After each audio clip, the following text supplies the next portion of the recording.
Shalom, selamat pagi semuanya. Ya, welcome to Mu'en Church, Church for all generation. And it's always good to see you home. Saya mengajak kita semuanya untuk boleh bangkit berdiri. Ya, mana tahu tadi kita belum sempat ya menyapa satu dengan yang lainnya. Yuk kita salami kanan kiri depan belakang kita minimal 100 orang ya. 100 orang. Ya, enggak 100 enggak boleh duduk. Oke? Ya, masih 2 ya. Oke. 95 lagi. Oke. Pada saat yang bersamaan saya juga mau kita menyambut teman baru. Ya, sejauh ini terdata ada 2 teman baru kita. Ameng, kok Ameng? Kok Ameng? Iya. Yes. Halo Kok Ameng, selamat datang. Ayo yang ada di dekat Kok Ameng boleh kasih salam ya. Oke, lalu kita ada Kiyun dari Jakarta. Ya, mana Kiyun? Sebelahnya, oh Cikiyun. Oke, iya, selamat datang. Ya, kiranya Bapak Ibu boleh bisa sama-sama menikmati ibadah di tempat ini dan bertumbuh bersama di dalam Tuhan. Selanjutnya, saya mengajak kita semuanya boleh, jika sudah dapat 100 boleh duduk. Ya, jika boleh dapat 100. Saya percaya kita jujur ya. Oke. It's okay, semua dipersilahkan duduk. Ada beberapa hal yang ingin saya sampaikan, beberapa warta yang kiranya dapat kita perhatikan bersama. Yang pertama, pada bulan ini kita berada di tema bulanan Passion of Christ series. Dan hari ini kita akan belajar menunaikan kehendak Allah yang akan diajarkan oleh Gembala Sidang kita tercinta, DS Ref Budianto. Mari kita mempersiapkan hati kita untuk mempelajari firman Tuhan. Bagi kita yang mungkin terlewat akan seri-seri pengajaran-pengajaran yang sebelumnya, dapat menyaksikan pengajaran-pengajaran sebelumnya itu melalui channel YouTube kita di Gereja Metodis Mu'en. Ya, boleh subscribe ya, boleh juga diberikan like ya supaya semakin banyak orang dikasih komen juga boleh, semakin banyak orang yang boleh terekspos dari video tersebut.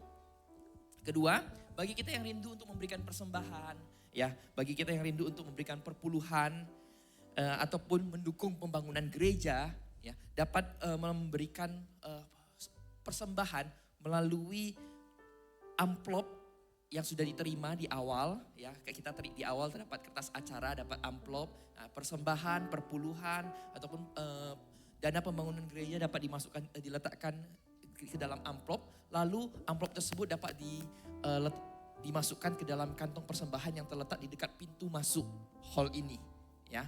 Dan ataupun bagi kita yang rindu untuk melakukan transfer, dapat melakukan transfer tersebut di nomor rekening yang tertera di layar kita, ya, di atas tertera di layar ataupun yang terdapat di belakang kertas acara kita. Dan sebagai update kepada kita semuanya untuk dana pembangunan gereja kita yang sudah terkumpul saat ini adalah 903.485.254 rupiah atau 13,24% dari total dana yang kita butuhkan sebesar 6.800.000.000. Mari kita terus sama-sama mendukung pembangunan gereja kita. Ini adalah kesempatan baik, kesempatan emas bagi kita untuk turut andil serta dalam pembangunan gereja dan bisa merasakan, bisa sama-sama memiliki, ya, punya rasa memiliki atas gereja ini. Dan untuk warta yang terakhir, bulan ini adalah bulan yang spesial bagi kita semuanya. Tahun ini pada tanggal 18 April kita akan mengadakan kebaktian Jumat Agung di malam hari pukul 7.30. Dan Mu'en Production akan mengadakan Easter drama production berjudul Still I Will Love. Dan pada hari Minggunya, tanggal 20 April, kita akan mengadakan kebaktian Pasca Gabungan yang akan diadakan pada pukul 10.30 di tempat ini. Dan bagi kita yang rindu untuk mengikuti baptisan anak, baptisan CD, ya, dapat mendaftarkan diri dan juga mempersiapkan semua data-data untuk mengumpulkannya kepada saudari junior, ya. Dan juga boleh menginformasikannya kepada Gembala Sidang kita tercinta, ya, DS Ref Budianto. Dan untuk acara spesial ini pada Jumat dan Minggu ini kita terbuka untuk umum. Kita boleh mengundang siapa saja yang kita kenal, tetangga, ya sanak saudara, sepupu, siapapun, keluarga kita untuk boleh bergabung, sama-sama memeriahkan dan sama-sama mengikuti ibadah ini. Dan terlebih lagi bagi orang yang belum mengenal Tuhan, kita boleh mengundang mereka ke sini dan mana tahu dan kiranya Roh Kuduslah yang menjamah hati mereka dan mereka boleh percaya kepada Yesus. Amin. Tak ada aminnya. Amin. Oke. Saya pikir udah tertidur semua. Oke, sekian warta pada pagi hari ini.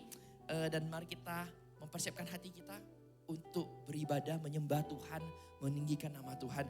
Saya mengundang kita semuanya boleh bangkit berdiri. Dan untuk nats mingguan pada pagi hari ini terambil dari Yohanes 6:38. Sebab aku telah turun dari sorga bukan untuk melakukan kehendakku, tetapi untuk melakukan kehendak Dia yang telah mengutus aku. Mari kita sama-sama membacakannya pada hitungan ketiga. 1, 2, 3. Yohanes 6 ayat 38. Sebab aku telah turun dari sorga bukan untuk melakukan kehendakku, tapi untuk melakukan kehendak Dia yang telah mengutus aku. Pengakuan iman rasuli. Aku percaya kepada Allah, Bapa yang Maha Kuasa, Khalik langit dan bumi, dan kepada Yesus Kristus anaknya yang tunggal Tuhan kita, yang dikandung daripada Roh Kudus, lahir dari anak darah Maria, yang menderita sengsara di bawah pemerintahan Pontius Pilatus, disalibkan, mati dan dikuburkan, turun ke dalam kerajaan maut, pada hari yang ketiga bangkit pula dari antara orang mati, naik ke surga, duduk di sebelah kanan Allah, Bapa yang Maha Kuasa. Dan dari sana Ia akan datang untuk menghakimi orang yang hidup dan yang mati. Aku percaya kepada Roh Kudus, gereja yang kudus dan am, persekutuan orang kudus, pengampunan dosa, kebangkitan orang mati, dan hidup yang kekal. Amin. 无天之下，万国万民，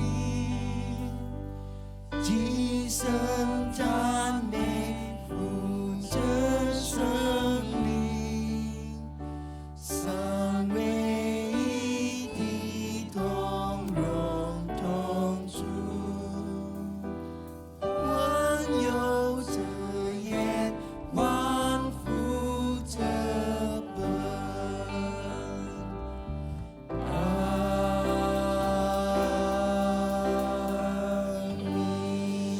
Mari kita tinggikan dan muliakan nama Tuhan kita. Haleluya. Shalom Moon Church. Saya percaya sukacita Tuhan ada pada setiap kita pagi ini. Amin. Mari dengan sukacita daripada Tuhan, kita memuji, kita menyembah Tuhan kita. Let's go. Semua bertepuk tangan bagi Tuhan.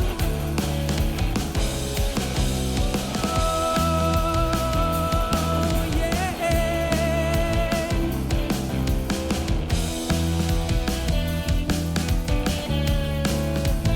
Engkau Tuhan yang dahsyat, Engkau Tuhan yang hebat. Dan hari ini kami mau menyatakannya itu Tuhan. Mari bersama, sing it together. Berkuasa di bumi di surga, bertahta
Betapa hebat, betapa kuat, dahsyatnya Allah kita. amin. Dia berjaya atas semua perbuatan. Lebih tinggi lagi. Betapa hebat, betapa kuat, Dahsyatnya Allah kita. Dia ternama, Yesus Raja segala raja. betapa hebat, betapa kuat. Dahsyatnya Allah kita. Dia berjaya Atas semua perbuatannya. betapa hebat, Betapa kuat, dahsyatnya Allah kita. Dia ternama, Yesus Raja segala raja. serukan. Tuhan Allah kita. Hanya Dia Tuhan Allah kita, katakan. Tuhan Allah kita. Sekali lagi dengan percayalah. Say, Tuhan Allah kita. haleluya. Berikan sorak-sorai bagi Tuhan. Biarlah semua yang bernapas memuji nama Tuhan. Haleluya. Memuji nama Dia.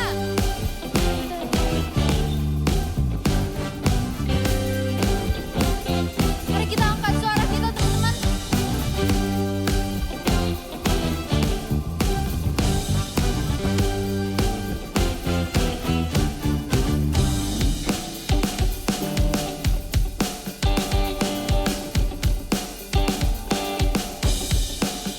Langit dan bumi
Sungguh hanya Tuhan yang layak kita puji dan kita sembah. Mari kita masuk lebih dalam lagi ke penyembahan bagi Tuhan kita. Haleluya.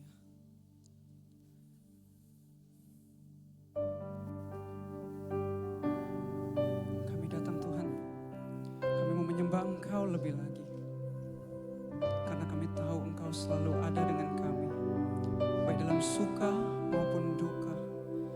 Penyertaan-Mu selalu baik bagi setiap kami Tuhan. Oleh sebab itu kami mau menyembah Engkau. Layakkanlah kami Tuhan.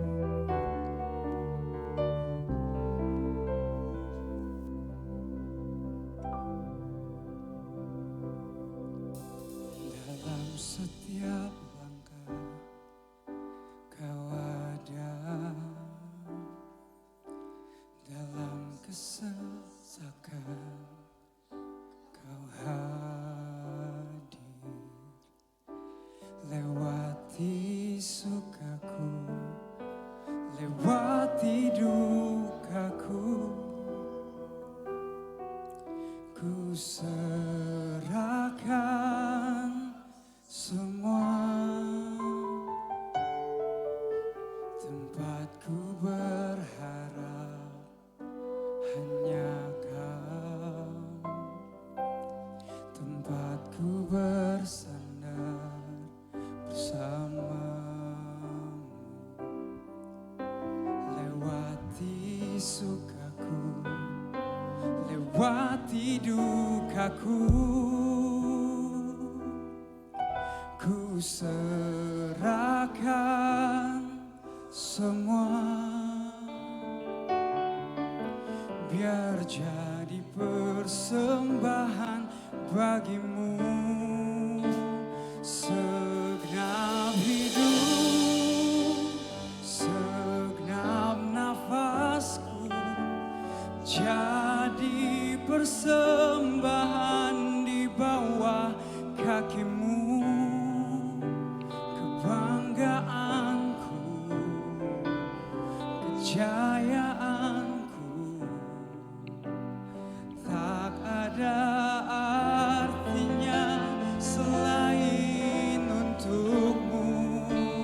Segenap hidup, segenap nafasku, jadi persembahan di atas mezbah-Mu. Kekuatanku, pengharapanku, ku serahkan semua hanya bagi-Mu. Mari berikan tepuk tangan bagi Tuhan kita.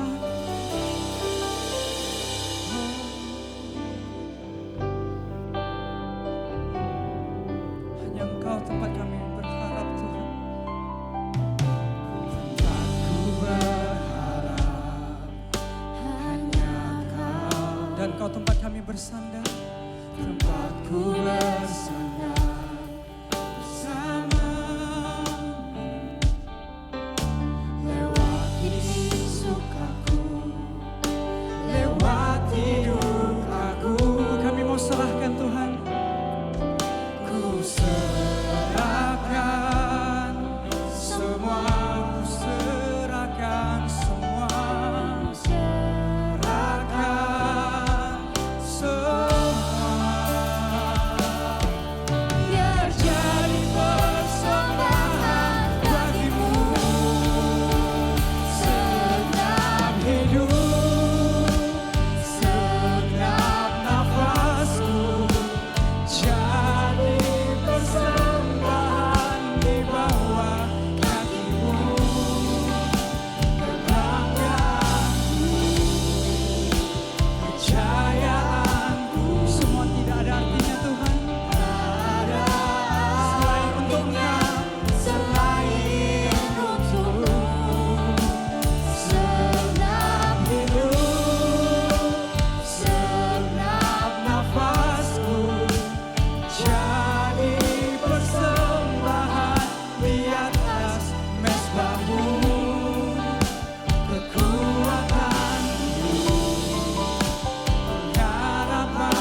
Tuhan, kami mau memberikan persembahan yang terbaik bagi Engkau Tuhan. Segala pujian, segenap jiwa, bahkan segenap hidup kami mau persembahkan kepada Engkau Tuhan. Kiranya Engkau layakkan kami Tuhan. Kami mau menyerahkan hidup kami. Ini kami Tuhan. Kami mau sembah Engkau Tuhan.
Bapak, Ibu, Saudara-saudari, kita akan masuk dalam perjamuan kudus pada pagi hari ini.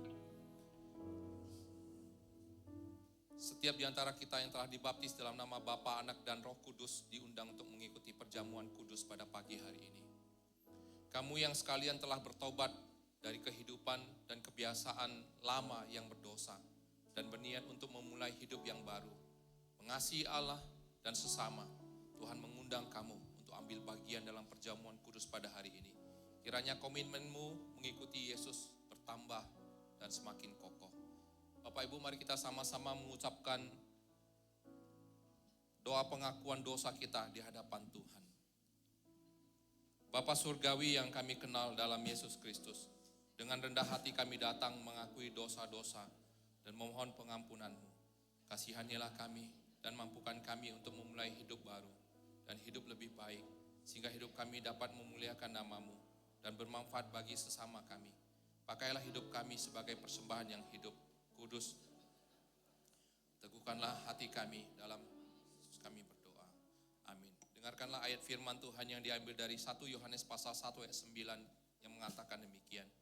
Jika kita mengaku dosa kita, maka Ia adalah setia dan adil, sehingga Ia akan mengampuni segala dosa kita dan menyucikan kita dari segala kejahatan. Jemaat dipersilakan untuk duduk.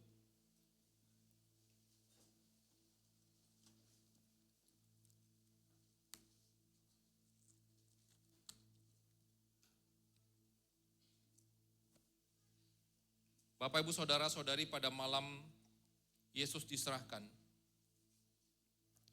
diambilnya roti, dan setelah Ia mengucap syukur, Ia memecahkan roti dan dibagikan kepada murid-muridnya sambil berkata, ambillah, makanlah, inilah tubuhku yang diserahkan bagi kamu.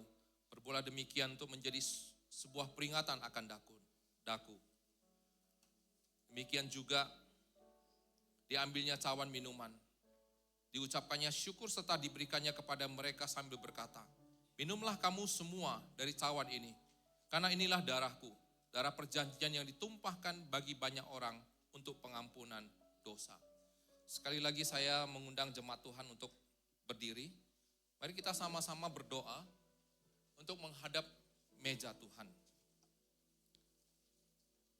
Allah Bapa kami yang Maha Kudus dan Maha Kasih, sebenarnya kami tidak layak datang ke meja-Mu, namun oleh karena kasih-Mu dalam Yesus Kristus, dengan iman kami datang bersyukur dan bersuka cita untuk menerima perjamuan kudus ini.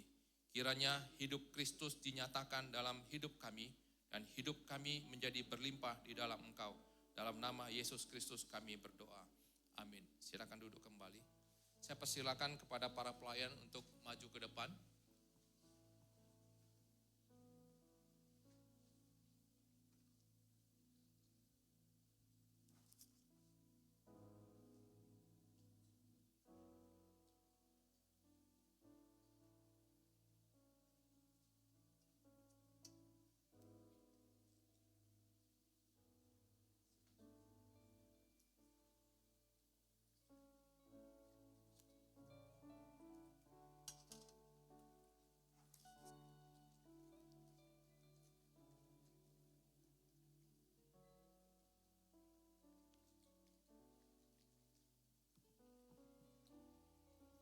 Yesus berkata, ambillah, makanlah, inilah tubuhku yang diserahkan bagi kamu.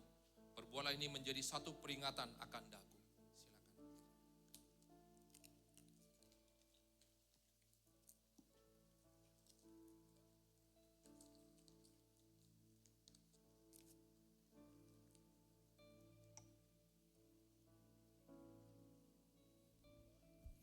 Yesus berkata, inilah darahku, darah perjanjian yang ditumpahkan bagi kamu dan banyak orang untuk pengampunan dosa. Minumlah kamu sekalian dari cawan ini. Silakan.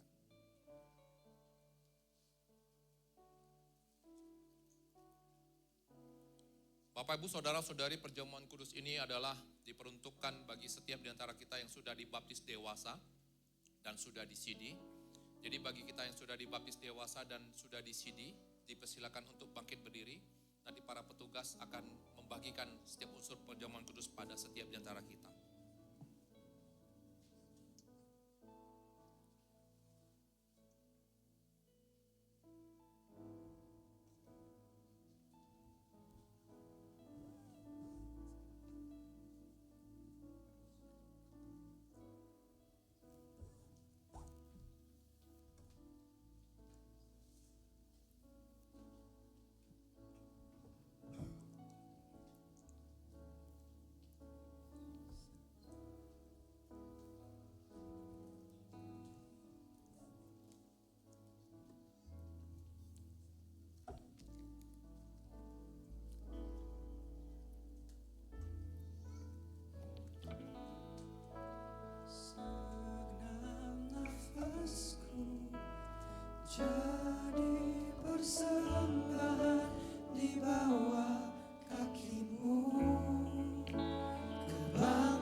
kejayaanku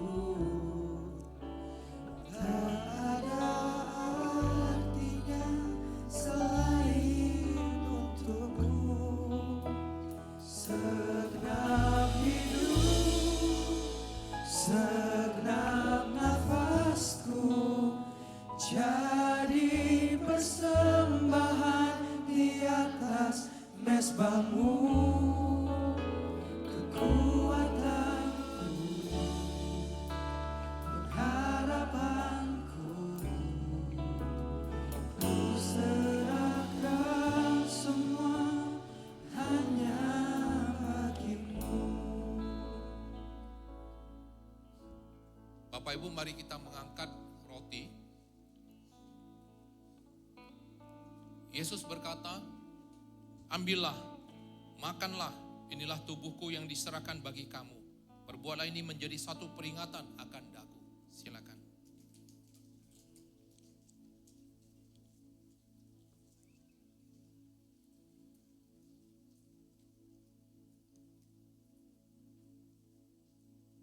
Mari kita mengangkat cawan minuman.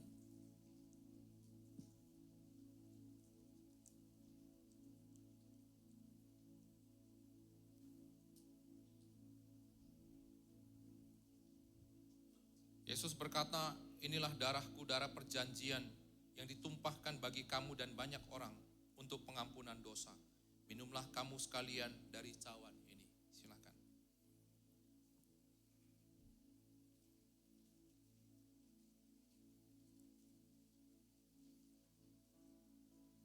Mari kita bersatu di dalam doa. Bapa di surga, kami bersyukur, berterima kasih. Pada pagi hari ini kami kembali menerima unsur perjamuan kudus yang Tuhan pada dasarnya sudah sediakan bagi kami di atas kayu salib. Sebagai satu peringatan akan kasih Tuhan, penyertaan, pimpinan, dan kasih Tuhan. Terima kasih untuk salib-Mu. Terima kasih untuk pengorbanan-Mu. Terima kasih untuk keselamatan yang Kau sudah sediakan bagi kami. Ampuni kami Tuhan, kalau seringkali kami tidak taat dan hidup menurut kehendak dan keinginan kami. Tapi biarlah dengan perjamuan kudus ini, kami bisa untuk lebih peka dan mengerti akan kehendak-Mu. Dan kami bisa menjalankannya dalam kehidupan kami setiap hari. Tuhan, pada saat ini juga berkati setiap di antara kami. Di dalam kehidupan kami, baik di dalam kesehatan, baik juga di dalam keluarga kami, pekerjaan dan usaha kami. Tuhan yang terus menyertai. Terima kasih, ini doa kami. Dalam nama Tuhan Yesus Kristus kami berdoa. Amin. Sekali lagi kita mengangkat lagu pujian ini sambil cawan akan dikumpulkan.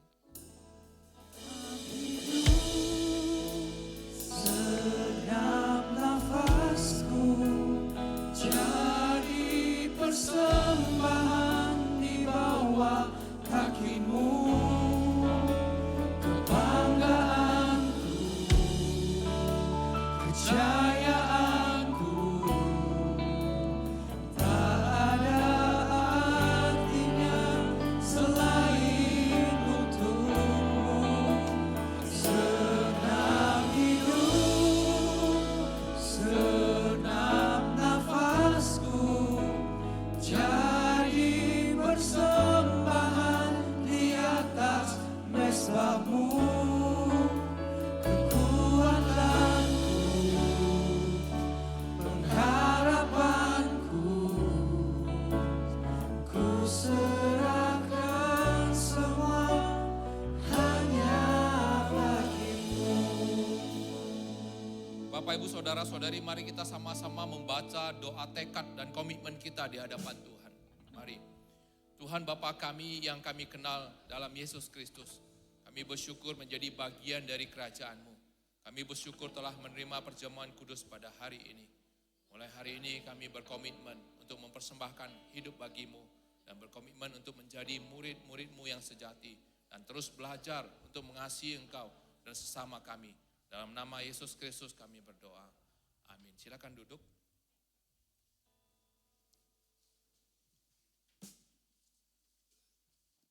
Kita akan sama-sama mendengarkan firman Tuhan Bapak Ibu Saudara-saudari dengan tema menunaikan rencana Allah.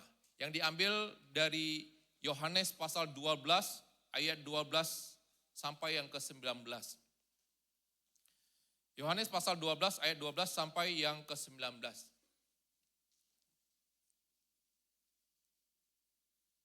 Sebelum kita membaca firman Tuhan, kita berdoa sekali lagi ya. Tuhan, kami mau mendengarkan firman-Mu.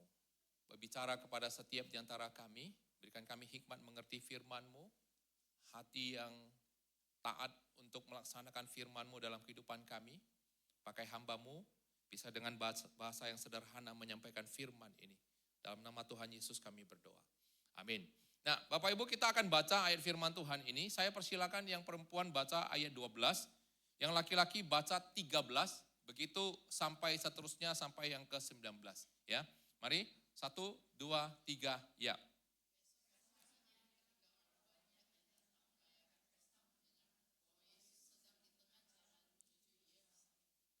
Mereka mengambil daun-daun palem dan pergi menyongsong dia sambil berseru, Hosana, diberkatilah dia yang datang dalam nama Tuhan Raja Israel.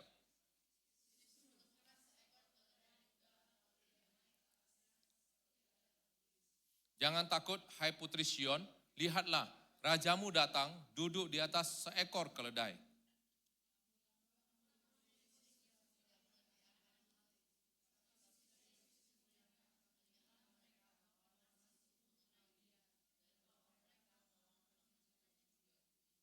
Orang banyak yang bersama-sama dengan dia ketika ia memanggil Lazarus keluar dari kubur dan membangkitkannya dari antara orang mati, memberikan kesaksian tentang dia.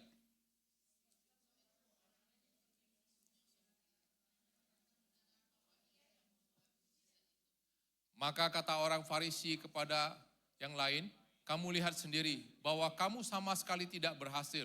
Lihat, seluruh dunia datang mengikuti dia. Saudara-saudari, tema kita pada pagi hari ini adalah menunaikan rencana Allah. Saudara-saudari, ada seorang petenis Amerika yang berkulit hitam bernama Louis Arthur Ashe. Dia memenangkan juara dunia, yaitu juara Grand Slam itu sebanyak 3 kali. Pada tahun 1968, kemudian tahun 70, kemudian di tahun 75. Tapi pada tahun 1979, dia itu terkena serangan jantung yang mengharuskan dia itu harus operasi bypass. Dan ketika dia menjalani operasi sebanyak 2 kali, saudara-saudari, maka dia itu terinfeksi HIV karena transfusi darah yang dia terima. Kemudian ada seorang penggemarnya itu menulis surat kepada dia dan bertanya kepadanya demikian. Mengapa Tuhan itu memilih engkau untuk menderita penyakit ini? Saudara-saudari, tahukah kita apa yang dijawab oleh Louis kepada penggemarnya? Dia mengatakan seperti ini. Di dunia ini ada 50 juta daripada anak yang ingin bermain tenis. Dan di antaranya hanya 5 juta daripada mereka yang bisa belajar bermain tenis. Dan di antara 5 juta ini hanya ada 500 ribu orang yang bisa menjadi pemain tenis profesional. Dan di antara 500 ribu orang pemain tenis profesional ini hanya ada 50 ribu yang bisa masuk ke arena pertandingan. Dan di antara 50 ribu ini hanya ada 50 orang yang masuk ke Wimbledon, yaitu juara tenis, pertandingan tenis juara dunia. Dan di antara 50 orang ini, hanya ada 4 orang yang masuk ke semifinal. Dan di antara 4 orang ini hanya ada 2 orang yang masuk ke final. Dan ketika saya mengangkat trofi kejuaraan dunia, saya tidak pernah bertanya kepada Tuhan, mengapa saya? Oleh sebab itu, ketika saya harus mengalami satu kesakitan, dia mengatakan, tidak seharusnya juga saya mengatakan kepada Tuhan, mengapa saya? Saudara-saudari, dari kisah ini memberikan kepada kita satu pelajaran. Bahwa sesungguhnya pada saat sekarang ini ada begitu banyak orang ketika mengalami yang namanya kesakitan, mengalami yang namanya penderitaan, sering sekali kita tidak menyadari kalau di dalam semuanya ini ada rencana Tuhan di balik semuanya itu. Sehingga pada saat kita tidak menyadari saudara-saudari, maka sering sekali kita bertanya dan kita menyalahkan Tuhan dan berkata, mengapa saya Tuhan? Tapi berbeda dengan Louis. Louis itu dia tidak menyalahkan Tuhan. Karena dia mengerti bahwa di dalam penderitaan ini ada rencana daripada Tuhan yang sedang dia itu jalani di dalam penderitaan yang dia hadapi. Saudara-saudari, ada satu hal yang harus kita ketahui. Di dalam setiap kondisi dan keadaan daripada kehidupan kita, Tuhan itu punya rencananya sendiri dan punya tujuannya. Dan tentunya tujuan daripada Tuhan itu untuk memuliakan nama Tuhan. Di dalam rencana Tuhan itu Tuhan bisa menggunakan banyak cara Bapak Ibu Saudara-saudari. Ada caranya Tuhan itu memberkati orang itu. Sehingga dia bisa berkelimpahan di dalam hal materi. Tapi ingat, ketika Anda adalah orang-orang itu, maka berkat Tuhan itu bukan untuk diri Anda sendiri. Tuhan punya tujuan ketika Anda diberkati berlimpah saudara-saudari. Tujuannya apa? Supaya kita bisa jadi berkat bagi orang lain. Supaya kita juga bisa jadi berkat bagi gereja Tuhan. Di dalam pelayanan Tuhan. Tapi ada saatnya Tuhan juga memakai keadaan yang terbalik. Keadaan yang tidak menyenangkan. Kita harus mengalami sakit penyakit. Kita harus mengalami yang namanya penderitaan. Tapi semuanya saudara-saudari untuk satu tujuan yang sama. Yaitu memberikan kemuliaan bagi nama Tuhan. Kalau kita membaca ayat firman Tuhan pada pagi hari ini. Kita bisa melihat bahwa Yesus juga sedang menghadapi satu keadaan yang sangat sulit pada saat itu. Dan keadaan ini dia tahu adalah untuk menunaikan rencana daripada Tuhan di dalam kehidupan kita. Dan tentunya saudara-saudari ayat firman Tuhan ini juga mau memotivasi setiap di antara kita supaya kita bisa meneladani teladan daripada Yesus. Kita bisa menyelesaikan rencana yang Tuhan taruh di dalam kehidupan kita. Saudara-saudari, kalau kita lihat bahwa sekarang ini musim cengbeng, ya, banyak orang pada pulang kampung, kemudian bersih-bersih kuburan, sembahyang dan lain-lainnya. Dan biasanya kalau musim cengbeng itu sudah dekat dengan masa-masa apa? Masa apa? Paskah. Masa-masa di mana Yesus akan memasuki ataupun mengalami penderitaan di kayu salib. Sekarang ini saudara-saudari kita sudah masuk ke dalam minggu-minggu sengsara.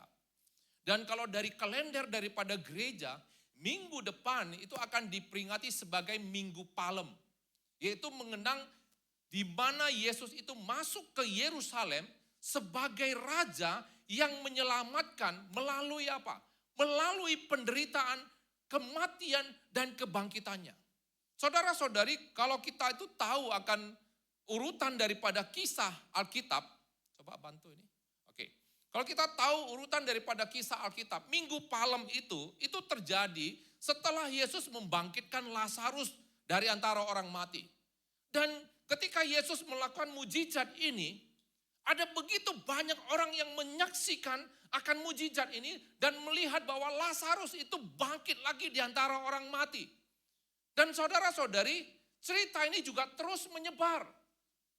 Dan pada saat itu sudah memasuki masa di mana orang-orang akan merayakan Hari Raya Pondok Daun.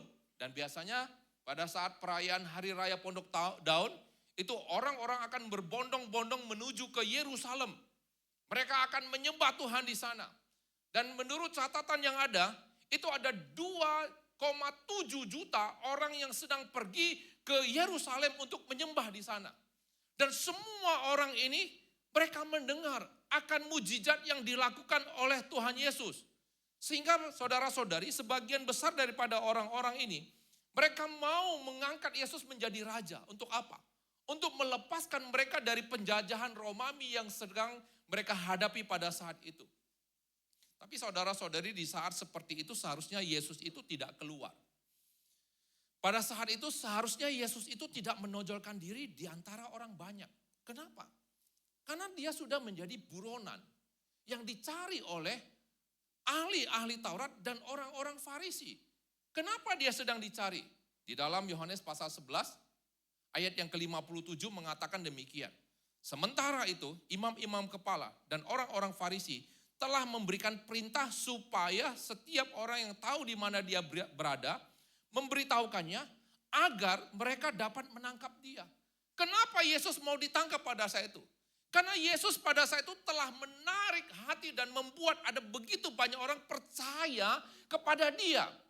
Dan kepercayaan kepada Yesus membuat orang-orang itu beralih dari fokusnya kepada imam-imam dan ahli Taurat itu menjadi kepada Yesus.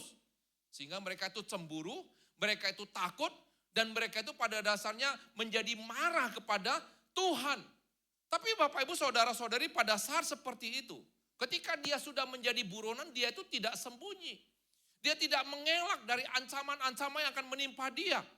Dan bahkan dia juga tidak mempergunakan kesempatan yang ada untuk menggalang kekuatan bagi orang-orang yang mau mengangkat dia pada saat itu menjadi raja untuk melawan orang Farisi dan ahli Taurat yang ada.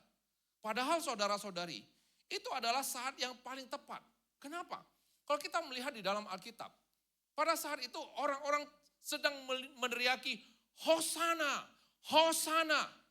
Hosana yang artinya adalah Tuhan, selamatkanlah kami. Dan pada saat itu mereka membentangkan daun palem di jalan di mana ketika Yesus itu melaluinya. Mereka juga membentangkan jubah-jubah mereka. Dan ini menandakan apa saudara-saudari? Ini menandakan bahwa Yesus itu disambut sebagai raja penakluk dan juga raja yang mau membebaskan mereka. Dan pada saat itu Yesus bisa saja datang dengan menaiki kuda. Dan ketika orang datang menaiki kuda, dia mau menyatakan bahwa dia adalah raja yang siap untuk berperang. Tapi saudara-saudari, Yesus tidak pergunakan kesempatan ini. Dia tidak mau mengelak daripada penderitaan salib. Dia tidak mau balas dendam kepada orang Farisi yang mau membunuh dia. Kenapa? Karena dia tahu, dia mengerti ada rencana Tuhan di balik semua perkara yang terjadi. Padahal kalau kita lihat di dalam Yohanes pasal 12 ayat 27. Apa yang sedang Yesus alami? Ayat ke-27 mengatakan bahwa Yesus itu jiwanya sangat terharu. Dan bahkan dia tidak tahu apa yang akan dia katakan. Dia mengatakan bahwa Bapa selamatkan aku dari saat ini. Ada satu perasaan sangat takut saudara-saudari. Ada satu perasaan sangat sedih untuk menghadapi hal yang harus dihadapi tentang penyalipan yang ada. Tapi kemudian dia sadar dan dia katakan, sebab untuk itulah aku datang ke dalam saat ini. Saudara-saudari, dia rela untuk menjalani salib, menunaikan rencana Allah di dalamnya. Sehingga dia menunggangi keledai melalui kerumunan orang banyak. Pada saat Yesus menunggangi keledai, ada 3 tujuan. 3 tujuan yang pada saat itu dia sedang mau capai. Dia sedang mau lakukan. Yang pertama, yaitu dia mau menunaikan tuntutan Mesias ataupun nubuat di dalam perjanjian lama yang memang diharuskan baginya untuk digenapi. Dan nubuat ini dicatat di dalam Zakaria pasal yang ke-9, ayat ke-9 yang mengatakan demikian. Bersorak-soraklah dengan nyaring, hai putri Sion. Bersorak-soraklah, hai putri Yerusalem. Lihat, rajamu datang kepadamu. Ia adil dan jaya, ia lemah lembut dan mengendarai seekor keledai. Seekor keledai beban yang mudah. Jadi Yesus datang ke Yerusalem untuk disalibkan, itu telah dinubuatkan di dalam perjanjian lama.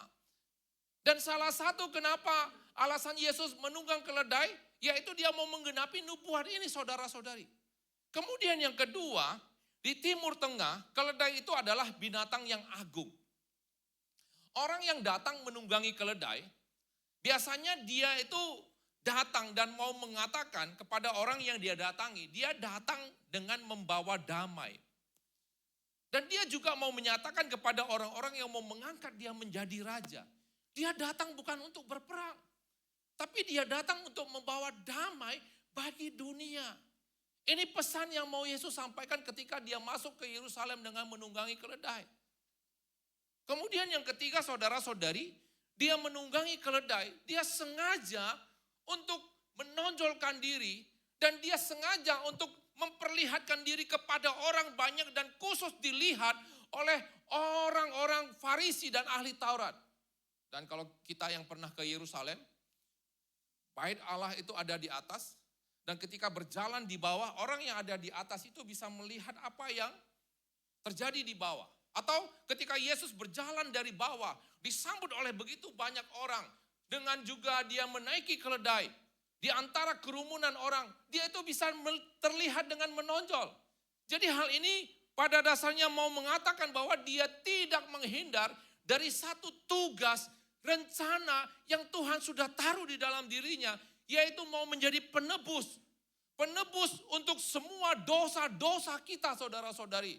Yang tentunya harus dia lakukan dengan mengorbankan darahnya. Tapi saudara-saudari, teladan yang Yesus lakukan ini, bagi setiap di antara kita yang telah ditebus oleh darahnya, tentunya penebusan ini bukan penebusan yang sia-sia. Tapi penebusan ini selanjutnya membawa misi kepada setiap orang percaya. Misi apa yang dibawakan kepada kita?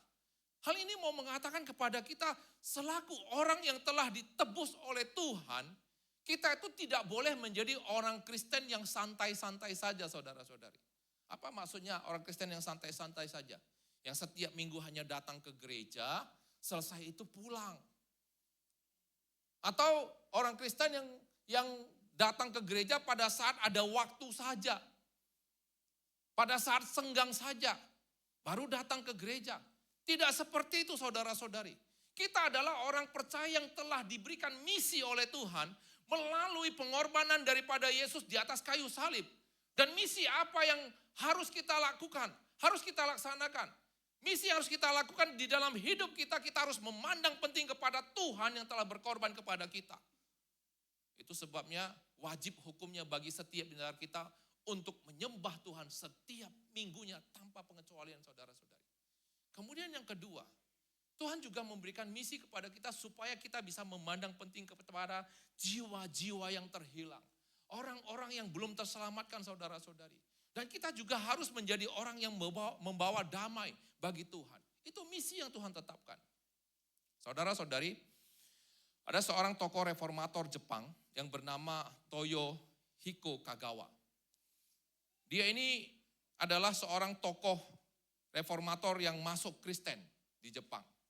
Dia adalah anak seorang politikus dan juga pembesar di Jepang. Tapi pada saat dia kecil, mamanya ini telah meninggal dunia. Itu sebabnya dia dibesarkan oleh mama tirinya dan nenek tirinya. Tapi di dalam proses pembesaran dia, ataupun proses dia itu dibesarkan oleh mama tiri dan nenek tiri, dia itu dibuat begitu susahnya.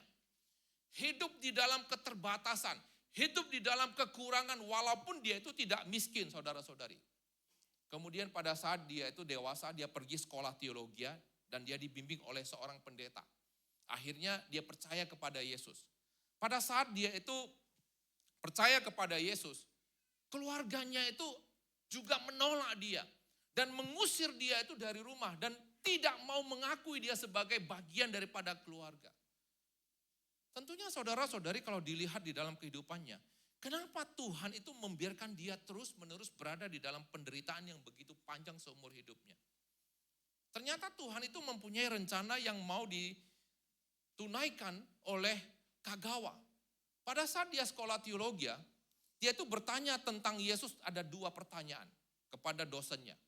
Yang pertama dia bertanya, apakah benar orang jahat itu mencambuk, menghina, meludahi, dan juga menyiksa Yesus?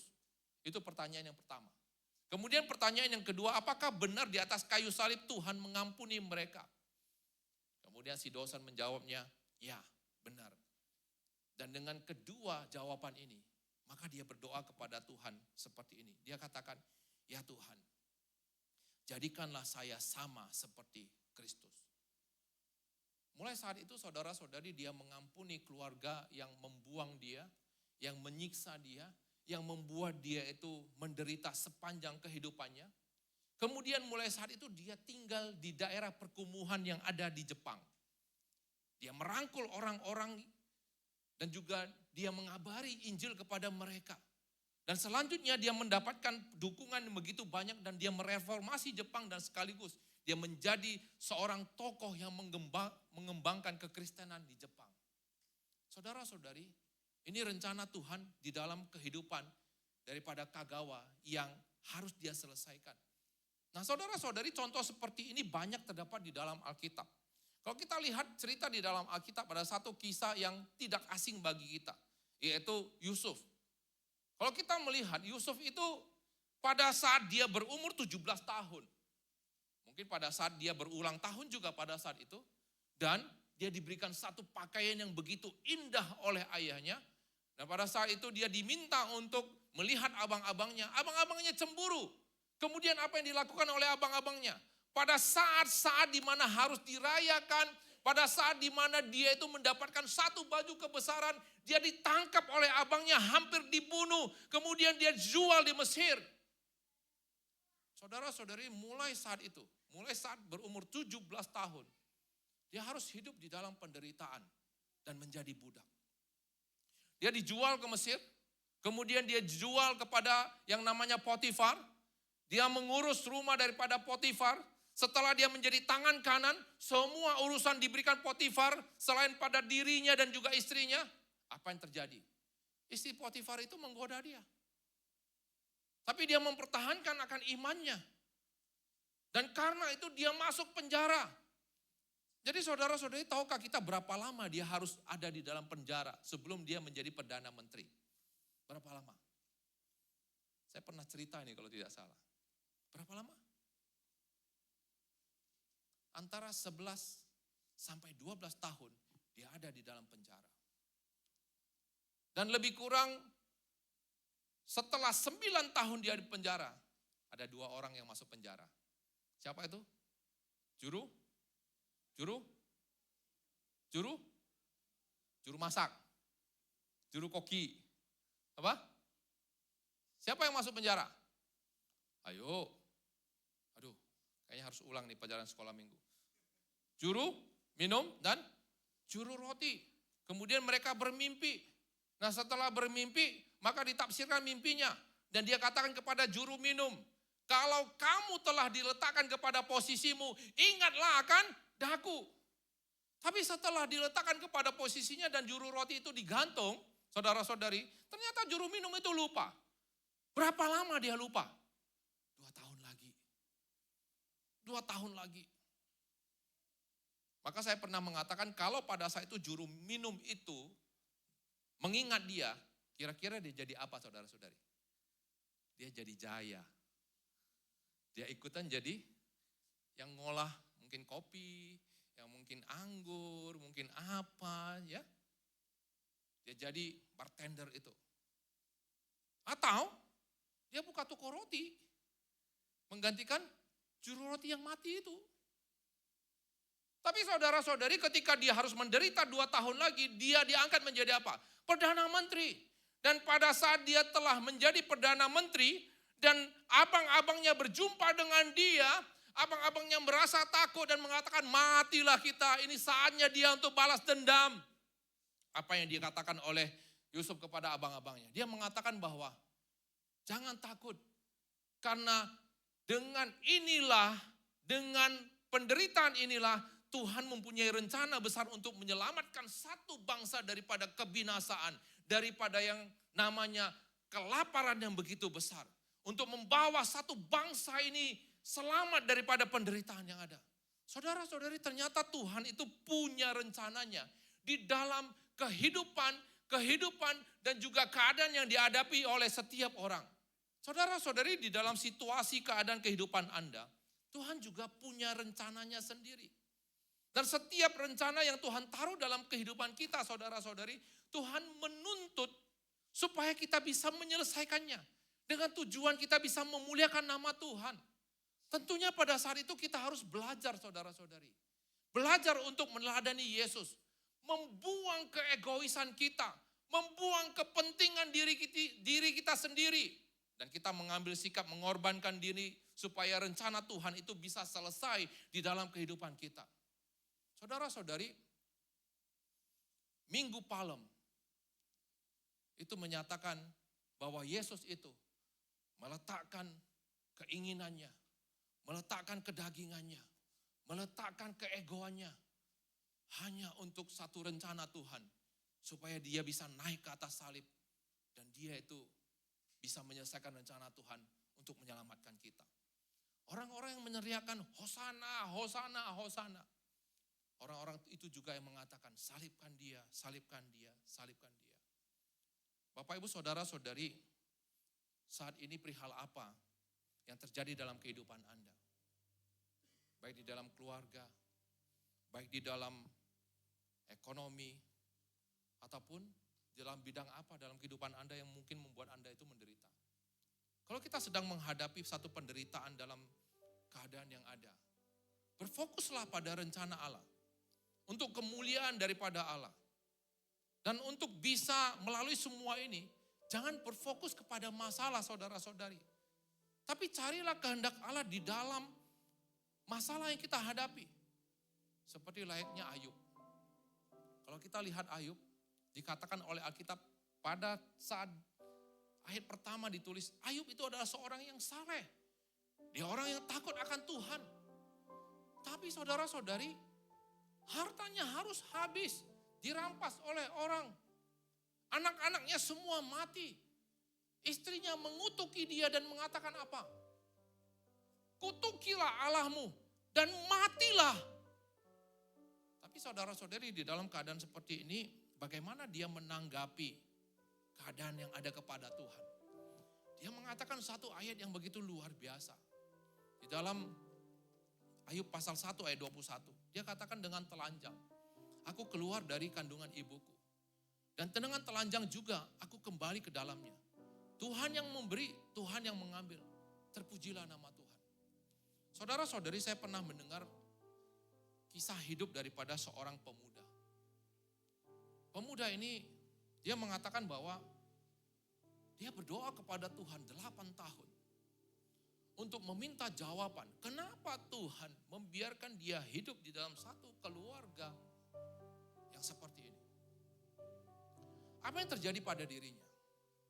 Pada saat dia baru dibaptis, dia seorang pengurus remaja yang aktif di gereja. Pada saat itu, ayahnya meninggalkan dia. Ayahnya membangun satu rumah tangga yang baru.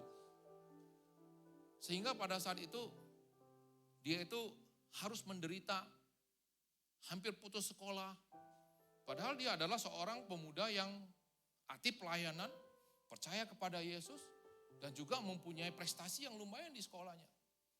Setiap malam dia berdoa kepada Tuhan, dia katakan, Tuhan, kenapa engkau berikan bapakku si itu? Kenapa bukan bapakku si ini? Kalau bapakku si ini, saya bisa seperti ini, seperti ini, seperti ini, seperti ini. Doanya simpel seperti itu.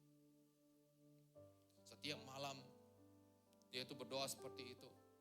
Bahkan dia menjadi satu pribadi yang terkadang kalau melihat satu keluarga yang berkumpul, ada bapak yang baik, dia bisa merasa cemburu.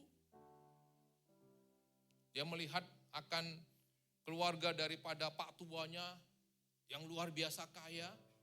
Anak-anak pak tuanya itu punya mobil-mobil mewah, sedangkan dia itu hanya untuk sekolah saja juga sulit. 8 tahun. Melayani Tuhan dengan begitu giat, sekolah dengan baik, dan harus kerja setengah hari untuk membiayai kuliah sendiri, uang sekolah sendiri, supaya bisa tetap sekolah. Sampai akhirnya saudara-saudari dia masuk ke sekolah teologi. Di tahun yang kedua, dia berdoa kepada Tuhan. Itu tahun yang ke-8. Dan ketika dia berdoa, Tuhan kenapa? Maka Tuhan memberitahukan kepada dia, kalau aku membiarkan engkau hidup di dalam satu keluarga yang kaya, dia tunjukkan kepada anak pak tuanya. Lihat kepada anak-anak pak tuamu. Semuanya hancur karena narkoba. Semuanya jatuh di dalam kemiskinan. Mempunyai moral yang bobrok. Tapi pada saat itu Tuhan mengatakan kepada dia, saya membiarkan engkau hidup di dalam keadaan yang susah. Supaya engkau bisa menjadi seorang pemuda yang tangguh. pemuda yang mandiri. Dan ke depan kau bisa menjadi pelayan yang benar-benar tangguh melayani engkau. Melayani Tuhan. Saudara-saudari, pemuda ini sudah menjadi seorang pendeta yang melayani Tuhan dalam waktu yang lama. Dan memberkati begitu banyak orang. Saudara-saudari, kalau kita lihat di dalam kehidupan daripada setiap orang, Tuhan itu punya rencana dalam kehidupan yang Tuhan taruh. Tapi ada orang yang bisa menyelesaikan. Tapi ada orang juga yang tidak bisa menyelesaikan. Tapi Tuhan rindu supaya setiap rencana yang Tuhan taruh di dalam kehidupan kita, kita bisa menunaikannya. Untuk apa? Untuk kemuliaan daripada Tuhan. Saudara-saudari, satu hal dan juga sebagai satu catatan akhir yang perlu kita ingat. Jalan Tuhan itu bisa membawa kita kepada penderitaan atau kepada kesenangan. Tapi setiap langkah di dalam rencananya pasti menuju kemuliaan dan kekekalan. Amin, saudara-saudari. Kiranya firman Tuhan bisa menguatkan setiap di antara kita. Mari kita berdoa.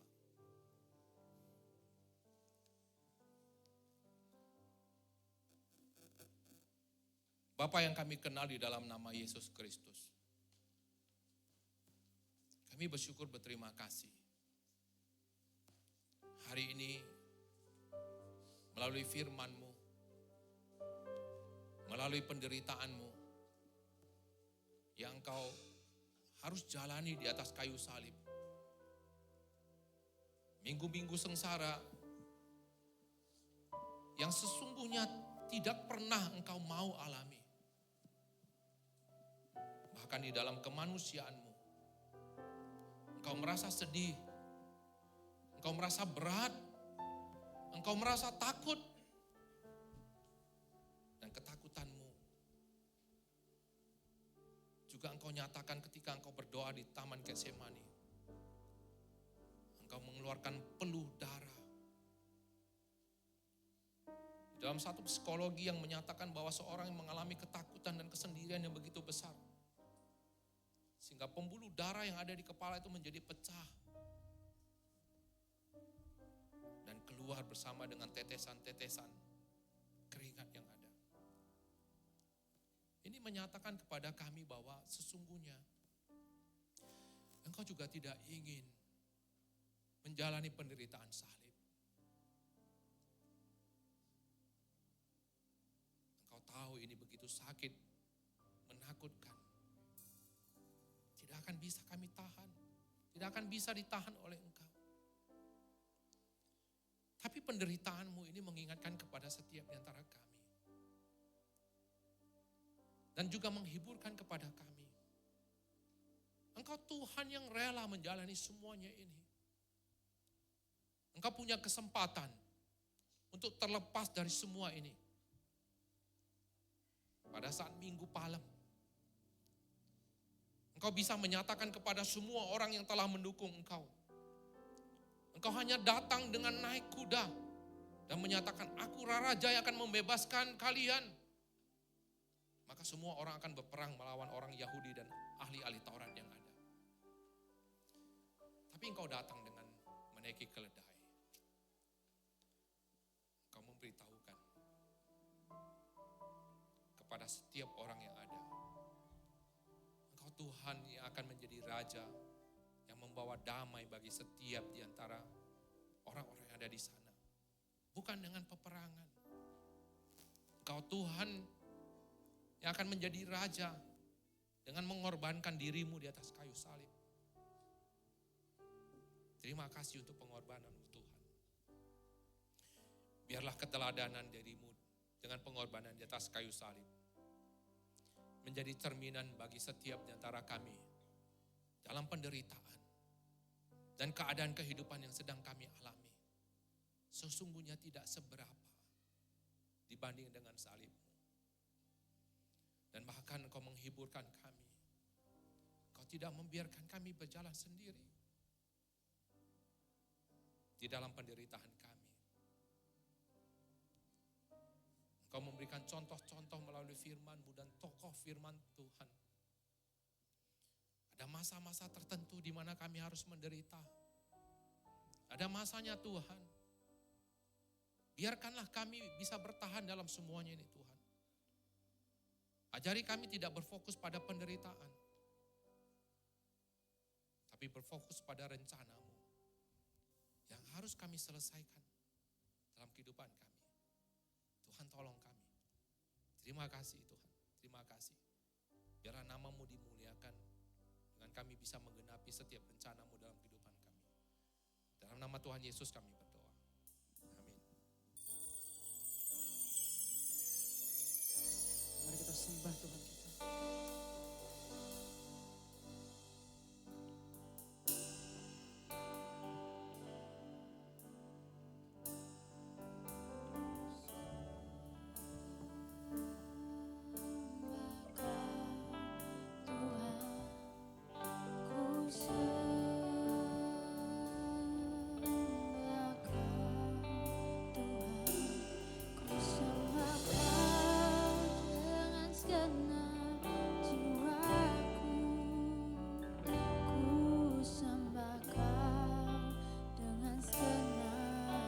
Sembah Dia.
Sekali lagi kita sembah Dia, ku sembah Kau.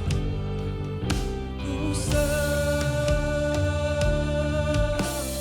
Kau, Tuhan. Ku sembah Kau, Tuhan. Ku sembah Kau dengan segenap jiwaku. Ku sembah Kau dengan segenap hidupku. Jemaat saya undang untuk bangkit berdiri. Segenap hidup, segenap nafasku, jadi persembahan di bawah kaki-Mu. Kebanggaanku,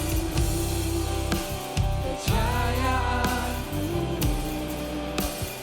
tak ada artinya selain untukmu. Segenap hidup dan segenap nafasku, jadi persembahan di atas resamu. Kekuatanku, pengharapanku, ku serahkan semua. Katakan kekuatanku, kekuatanku, pengharapanku, ku serahkan semua hanya bagi-Mu. Benar Tuhan, biarlah kejayaan kami, kekuatan kami, apapun yang ada pada kami persembahkan di bawah kaki-Mu sebagai persembahan kami di atas mezbah. Dan biarlah kami juga bisa semakin tahu dan semakin dikuatkan dengan firman-Mu. Kami tahu bahwa kami tidak pernah berjalan sendiri. Engkau menuntun kami, Engkau membuat kami kuat, Engkau menghiburkan kami. Ajari kami bisa meneladani akan teladan Tuhan ketika menunaikan rencana Tuhan dalam kehidupan daripada Engkau dan juga kami Tuhan. Terima kasih, nama-Mu dimuliakan. Di dalam nama Tuhan Yesus kami berdoa, kita sama-sama ucapkan doa Bapa kami. Bapa kami yang di surga, dikuduskanlah nama-Mu. Jadilah kehendak-Mu di bumi seperti di surga. Berikanlah kami pada hari ini, berikanlah kami yang secukupnya. Seperti kami juga mengampuni yang bersalah kepada kami. Dan jangan membawa kami dalam pencobaan, tapi lepaskanlah kami daripada yang jahat. Dan kuasa dan kemuliaan sampai selama-lamanya. Amin. Kita terima berkat daripada Tuhan. Kiranya kasih karunia daripada Tuhan kita Yesus Kristus, pengasihan dari Allah Bapa, persekutuan dengan Roh Kudus yang senantiasa menyertai kita sekalian, mulai saat ini, besok sampai selama-lamanya. Amin.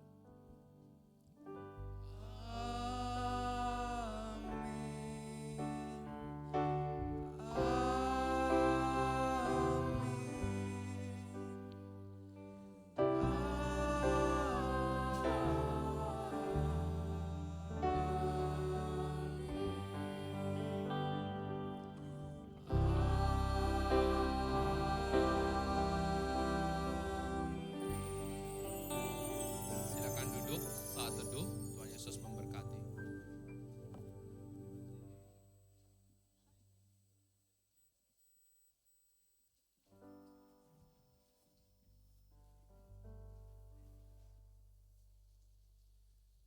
Amin. Siapa yang merasa terberkati dengan firman Tuhan pagi hari ini? Ya, kita berikan kemuliaan bagi Tuhan kita ya. Nah, kita punya waktu, meminta waktu sebentar. Kita hari ini adalah hari yang sangat spesial, katakan kanan kiri, hari yang spesial. Ya, kita mau mengambil waktu untuk mengapresiasi hamba Tuhan kita yang berulang tahun kemarin. Ya, jadi kita persilakan Swantau Tince. Swantau Tince untuk dapat maju ke depan bergabung bersama kami sambil kita menyanyikan lagu Happy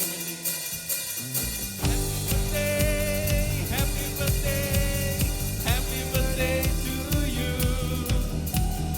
Happy birthday, happy birthday, happy birthday to you.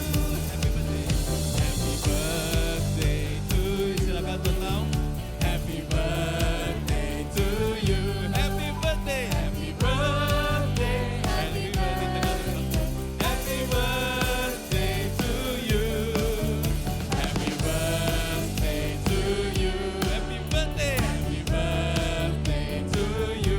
Happy birthday, happy birthday, happy birthday, happy birthday to you. Ya, Swantau silakan kita make a wish dan tiup lilinnya. Boleh pejamkan mata, kita berikan waktu 15 menit. Enggak lah, kelamaan sih. Bentar. Oke.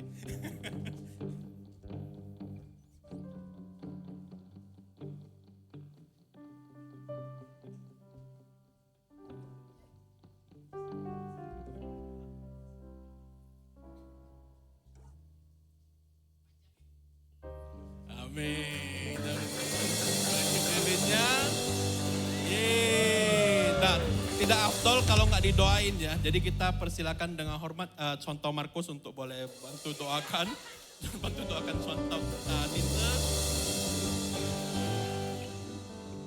Silakan. Ya, Bapak Ibu, mari kita mendoakan Swantau Tince. Bapa kami yang bertata di dalam kerajaan surga, kami bersyukur, berterima kasih Tuhan untuk kebaikan Tuhan dalam kehidupan kami. Kami bersyukur Tuhan, kami telah belajar tentang kebenaran firman-Mu. Biarlah firman-Mu Tuhan menjadi pelita dalam kehidupan kami. Di tengah-tengah ibadah kami hari ini Tuhan, kami bersyukur, bersuka cita di tengah-tengah kami. Swantau Tince Tuhan, kemarin Engkau menambahkan satu umur, satu anugerah Tuhan di dalam hidupnya. Ia merasakan kebaikan Tuhan, pertolongan Tuhan di dalam hidupnya sepanjang 1 tahun lamanya. Bahkan juga di dalam tahun ini ia merasakan kebaikan demi kebaikan Tuhan yang tidak pernah kekurangan dalam kehidupannya.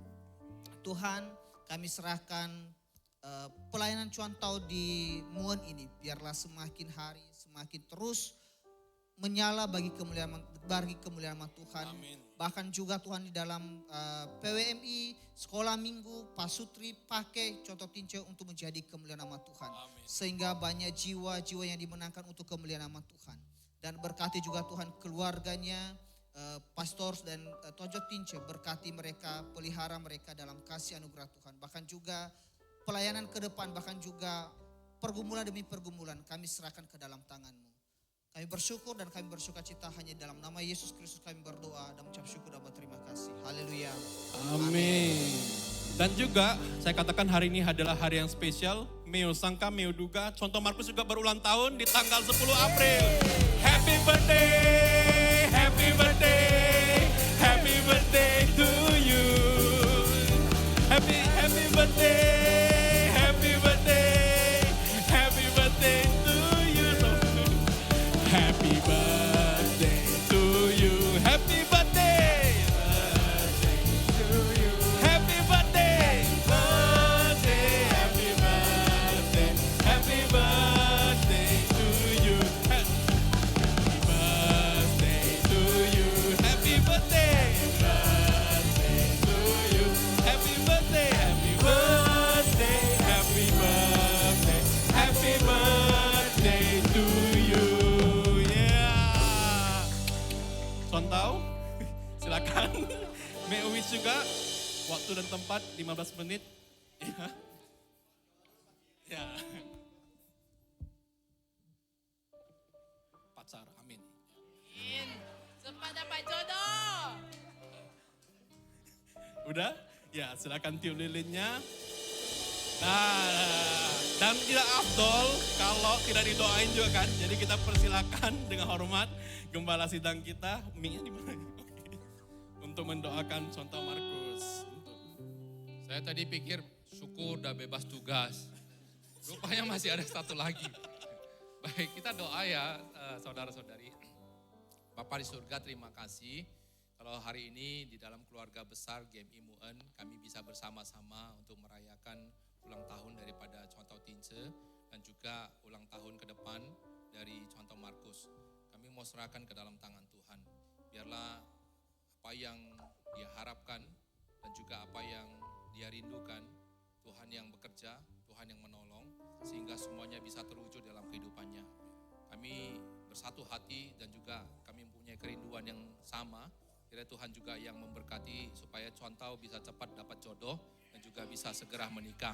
Kami juga mau serahkan untuk pelayanannya, masa depannya ke dalam tangan-Mu. Tuhan juga yang pakai dia bisa lebih luar biasa lagi di dalam pelayanan yang ada di GMI MUN ini. Terima kasih Tuhan, ini doa kami. Dalam nama Tuhan Yesus kami berdoa. Amin. Sama Dan hari ini hari spesial ya. Tidak sangka, meu duga. Boksu kita juga berulang tahun tanggal 11 April. Happy birthday, happy birthday, happy birthday to you. Happy birthday, happy birthday, happy birthday to you. Happy birthday to you. Happy birthday, day to you. Happy birthday, happy birthday, happy birthday to you. One more time. Happy birthday to you. Happy birthday. Happy birthday to you. Happy birthday. Happy birthday. Happy birthday. Happy birthday to you. Iya. Jadi mudah diingat ya, hamba Tuhan kita semuanya bulan April ya. Jadi Aries. tiga-tiganya Aries bersaudara-saudari. Tanggal berapa? Contoh itu? 5. Tanggal 5, 10, dan 11 April ya. Kalau tanggal 1 April Mop, beda. Ya, oke, jadi Boksu silakan mungkin ada wish yang dapat didoakan. Tiup lilin. Ya agak lama, ini setengah jam. Ini setengah jam, gak apa-apa. Ya.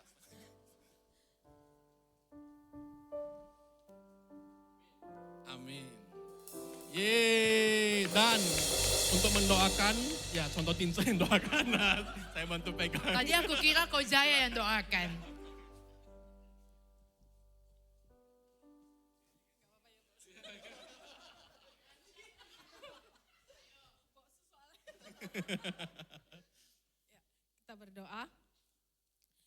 Pertama kami bersyukur buat usia 1 tahun yang Tuhan tambahkan kepada pimpinan gembala kami di gereja ini. Kami bersyukur Tuhan, Kau menempatkan Bok Subudianto sebagai pemimpin di tengah-tengah gereja kami. Tuhan, Kau genapkan usianya 1 tahun ke depan ya Tuhan, di hari ke depan. Tuhan yang senantiasa memberkati Bok Su dengan kesehatan, kekuatan, damai sejahtera dan sukacita yang dari Tuhan.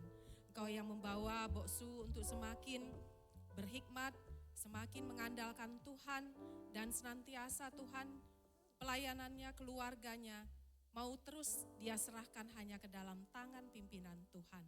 Tuhan yang senantiasa membawa Bok Su menikmati setiap pelayanan dengan penuh sukacita Tuhan untuk mengerjakan misi Allah di tengah-tengah gereja kami, bahkan di distrik yang dia layani. Tuhan, biarlah urapan kuasa Roh Kudus-Mu Tuhan membawa Bok Su semakin merendahkan hatinya untuk Tuhan pakai dia dengan luar biasa. Terima kasih Tuhan, biarlah senantiasa berkat-berkat Tuhan mengejar kehidupan Bok Su kami ini. Terima kasih Bapa, dalam nama Yesus kami berdoa, kami bersyukur. Amin. Ya, mungkin sebagai simbolis kita boleh mengundang Pak Johan sebagai ketua majelis untuk menyalami para hamba Tuhan kita. Kalau ada Pak Kempeng silakan, kalau enggak diwakilkan.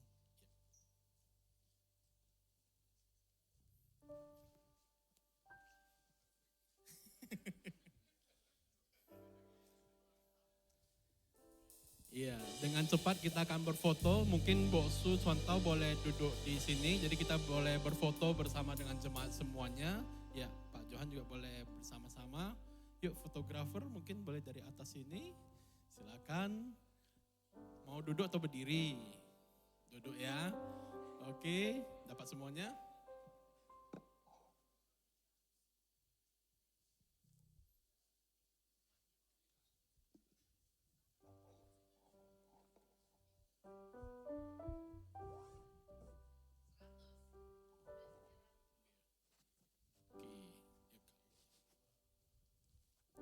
Oke, yuk semua bergaya, ada gayanya dong. 1, 2, 3. Agak maju. Oke, 1, 2, 3. Happy birthday, gitu ya. Oke, terima kasih. Demikianlah perayaan yang sederhana ini. Salami kiri kanan, katakan Tuhan berkati. Ya, sampai jumpa minggu depan. God bless you all and happy Sunday.